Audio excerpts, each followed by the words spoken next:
Avokat Ili Gërdupi, po avokat Mirëmbrëma. Avokat, mjaftë të diskutueshëm ky problem dhe mendohet që Belinda Balluku mund t'i drejtohet, ose qeveria në këtë rast, mund t'i drejtohet gjykatës kushtetuese. Çfarë thot ligji për këtë vendim të marrë nga gjyqtari i gjykatës posaçme ndaj Ballukut, vendimin e sotëm, pezullimi nga detyra? Ç'është opinioni juaj, mendimi juaj?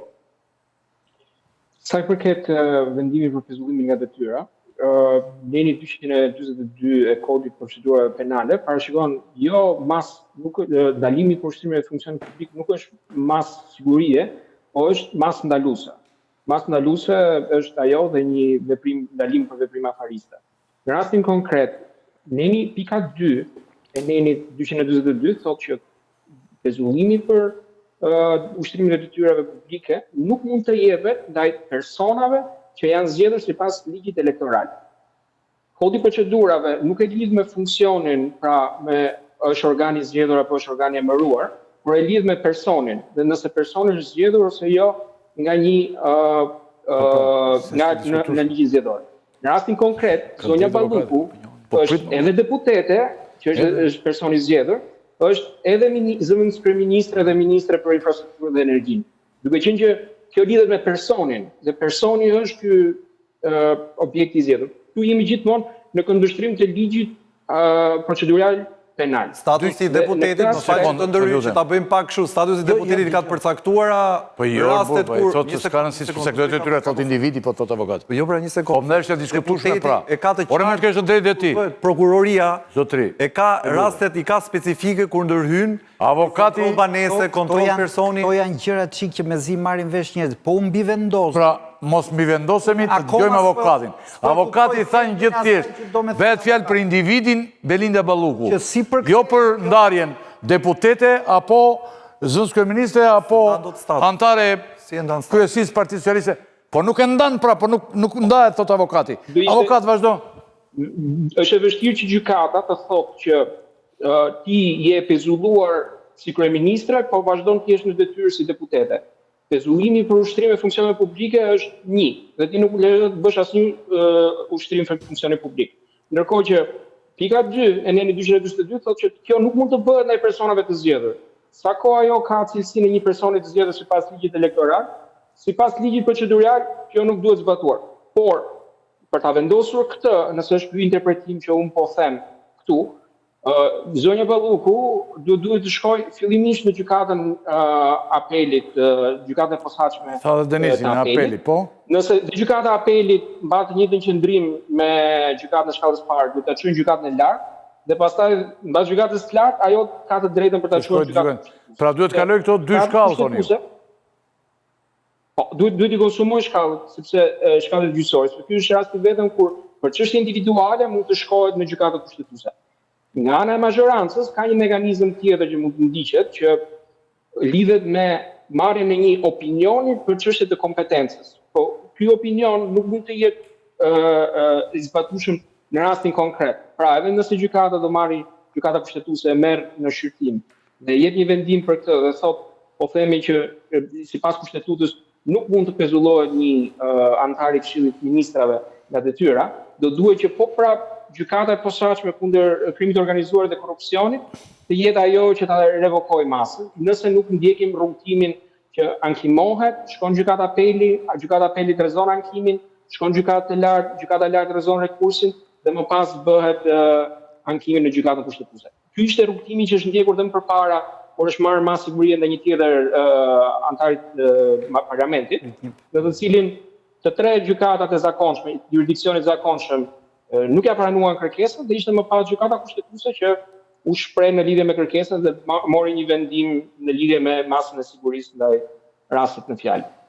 Bushat? Avokat, se do me thënë, para procedurës, njerëzit duhet kuptojnë çfarë po ndodh. Dhe unë po ja bëj pyetjen shumë thjeshtë. Në qoftë se ju do ishit avokati Belinda Ballukut ose do këshillonit Edi Ramën, nuk e di. Nesër Belinda Balluku duhet paraqitet në zyrë, apo jo? Jo, s'paraqitet. Një minutë. të avokatin? Aktualisht jo. Nëse ne kemi vendimet e masave të sigurimit janë me efekte menjëhershëm.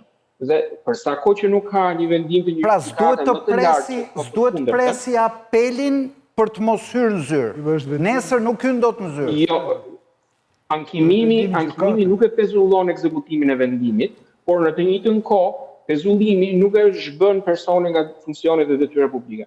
Kjo ishte sa i përket legjislacionit procedurale. Diskutimi nga pikpamja kushtetuese është pak i ndryshëm.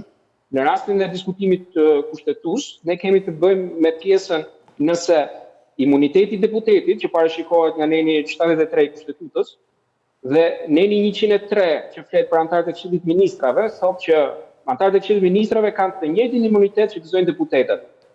Ky imunitet a vlen edhe për parashikimet e kodit procedurave penale, sipas cilit 242 thotë që personat e zgjedhur nuk mund të pezullohet funksioni publik, sepse jemi të bëjmë me një të drejtë që në këtë rast e shpreh vetëm kodi procedurave penale dhe nuk e shpreh në mënyrë të drejtë për drejtë kushtetuta.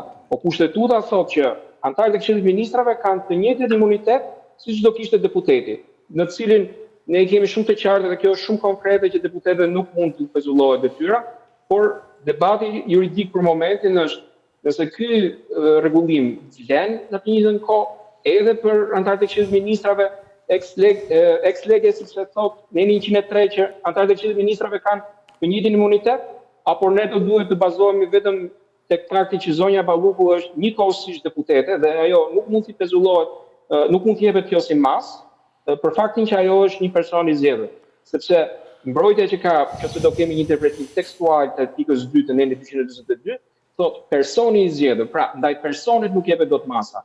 Jo ndaj funksionit. Nuk është se shkon zyra e zëvendës kryeministrit në ndjekje penale dhe për ajo është personi. Dhe personi që jemi duke diskutuar në rastin konkret është edhe njëkohësisht e deputete. Ka ministra të cilët nuk janë deputet, po kanë vetëm cilësinë e ministrit, dhe këtu do ishim vetëm në interpretimin nëse neni 103 Kushtetutës përfshin këtë në imunitet, njësoj siç do përfshinte imunitetin ndaj arrestit ose ndaj kontrollit të shtëpisë. Avokat, unë kam dhe një pyetje tjetër që ka dhe nuanca politike, por fare thjesht mund t'i bëhet një juristi, avokati. Pa ne sot jemi pas vëndës kryeministre. Po, jemi pas vëndës kryeministre. Ylli Manjani, tani, ju lutem edhe njërë avokatin se preq, pasaj ne do vjojmë tu, po avokatin e kemi në lidhje dhe unë kam dhe këtë pyetje. Ylli Manjani e cilësonte sot pezullimin e Ballukut si një grup shteti. A rrezikon të kthehet Shqipëria, një më të përgjithshme si pyetje, në një republik prokurorësh ku s'pak mund të rrëzoj cilin qeveri të doj? Bushati sapo tha që tani jemi pas vëndës kryeministrit. Po këtë mund ta bëj tani edhe për 5 veta të tjera, apo jo? Dhe në Shqipëri ka arsye plot që ta bësh. Edhe rrëzon qeverin. Çfarë? Si mendon? Ky është një debat i një natyre kushtetuese ose do mund të shkonte deri në një debat të natyrës filozofike. Po parimisht ne kemi ndarjen e pushteteve. Pra kemi pushtetin legjislativ, ekzekutiv dhe atë gjyqësor. Dhe këto të treja duhet të jenë në balancë me njëri tjetrin. Para reformës në drejtësi kishte një prezumim ose një qasje sipas të cilit pushteti gjyqësor nuk ishte i balancuar, po ishte nën trysninë e pushtetit ekzekutiv dhe pushtetit ligjësor. Marrja e kësaj mase në të cilën ndikon drejt për drejt tek kryerja e funksionet e një personi që është dekretuar nga presidenti, ka marrë miratimin nga kuvendi, është një element i cili shkon drejt, po themi, një konflikti midis këtyre tre pushteteve, po pa mundur që ta them unë nëse kemi të bëjmë me një cënim të pushtetit apo jo. Por padyshim që kemi një progres të njërit pushtet dhe regres të tjetrit në raport me balancat që ka përcaktuar kushtetuta. Në gjykimin tim, këto pozicionimi dhe postet politike janë diçka që duhet vendosur politikisht. Pra, një person i emëruar i zgjedhur nga votuesët, ose një njeri që ka marrë dekretin e presidentit edhe që është bërë, masa që duhen marrë për ndaj tij në funksion të shkarkimit nuk janë vetëm masa të karakterit politik. por SPAK nuk ka bërë shkarkimin, ai ka bërë pezullimin nga detyra. Ne vazhdojmë kemi një zëvendëskryeministër në detyrë, që është personi që ka dekretin e presidentit. Nuk është se kemi një rast shkarkimi. Shkarkimi vazhdon mbetet tagër i... Por nuk është aty, avokat, nuk është me. Nuk është. Shkarkime gjuhë popullore, bësh ngrirje, në fakt është pezullim, Okej. Ka termat kemi janë përcaktuar. gjithë tjetër për avokatin dhe të ndajmi me të. S'kemi? Për avokatin, jo. Avokati ka një interpretim, ka dhe gjëra shumë racionale, për ne nuk mund bëjmë debat juridik. Kemi dëgjuar... Jo, unë e thira për avokatin për të bërë emisionin qartë, që në ku mund të drejtohet, dhe do drejtohet tani, Gjebushati e perifere thjesht, ti po t'ishe avokati Ballukut, që do të bënje nesër? Ylli sot, për shumë, para se marrë në emision, me që nga ora 18, ka pas shumë stu... Të ndami me avokatin, ta përshëndesim. Avokat, falenderoj shumë.